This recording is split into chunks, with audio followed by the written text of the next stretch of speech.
Sud Radio Conseil de famille avec Domitis Invest. Choisissez Domitis Invest et investissez l'esprit libre avec des loyers sécurisés tous les mois, que votre bien soit occupé ou non.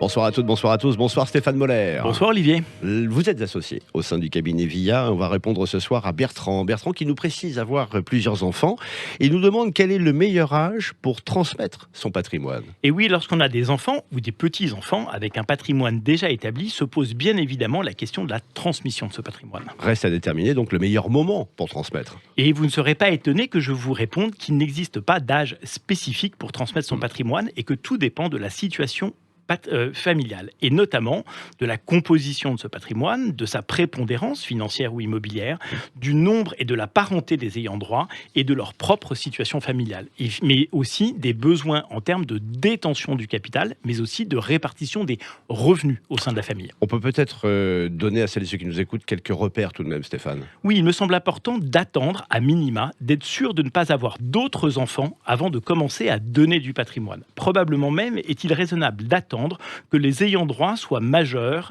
pour leur donner du patrimoine, et peut-être même qu'ils soient déjà établis dans la vie. En fait, une certaine stabilité est préférable avant de transmettre du patrimoine, tant du côté du donateur que du côté des bénéficiaires. Oui, on comprend bien. Qu'est-ce que la donation implique d'ailleurs, Stéphane ? Eh bien, tout d'abord, précisons que la donation est un acte irrévocable. Cette action engage de manière définitive celui qui décide de donner son bien. Oui, d'où l'intérêt de donner lorsqu'on est certain de ne plus avoir besoin de son bien. Exactement. C'est donc important de mettre en place un budget prévisionnel pour prévoir des revenus et dépenses jusqu'à un âge assez avancé. Si les revenus prévisionnels sont jugés suffisants, alors il est envisageable de transmettre ces biens plus tôt. Et vous allez dire que je cherche la petite bête, mais si les revenus prévisionnels sont jugés insuffisants ? Eh bien dans ce cas, mieux vaut attendre avant de transmettre un bien, d'autant que la donation va appauvrir le donateur à deux titres. D'une part, il n'aura plus la jouissance de son bien, mais il ne pourra plus le vendre pour matérialiser un capital liquide ou des revenus. Mais en plus, il devra payer les frais de transmission.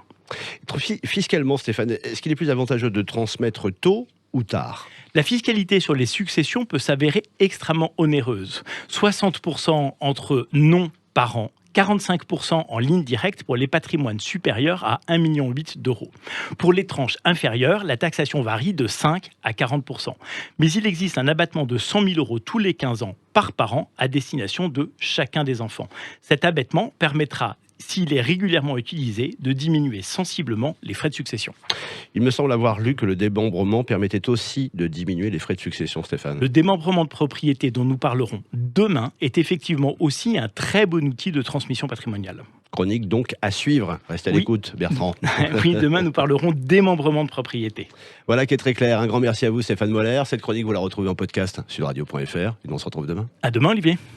C'était Sud Radio Conseil de famille Avec Domitis Invest. Choisissez Domitis Invest et investissez l'esprit libre avec des loyers sécurisés tous les mois, que votre bien soit occupé ou non.